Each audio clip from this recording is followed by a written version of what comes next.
今天仍旧想要给大家分享一款非常经典的甜品，就是这个布朗尼蛋糕。我保证这会是你吃过最完美的布朗尼。160克的核桃仁先放进预热好的烤箱，160度烘烤8分钟。烤好的核桃不烫手了以后，就把它们掰碎，不用掰得太碎，每一块核桃分成4小块，这样的大小就差不多刚刚好。120克黑巧克力，130克的黄油，80克细砂糖和2克的盐一起隔热水融化。我喜欢吃带苦味的巧克力，所以我选择的是80%纯可可脂含量的黑巧克力。如果你是甜的话呢，可以选择可可脂纯度不那么高的，又或者适当的增加糖的用量。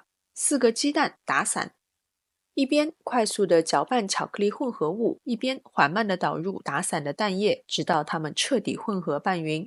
这里是80克的低筋面粉，20克的无糖可可粉和3克的无铝泡打粉。另外，如果你对巧克力和咖啡的苦味很着迷的话，我会建议你再加4克的速溶咖啡粉，在巧克力混合物中筛入所有的粉类，用橡皮刮刀搅拌至没有干粉的状态。接着就倒入核桃碎，再额外添加80克的黑巧克力，我仍旧是用的80%纯可可脂含量的巧克力。只需要把它们大致的翻拌均匀，就可以倒入已经铺了烘焙纸的模具中了。抹平表面以后，就送进预热好的烤箱，180摄氏度烤20分钟。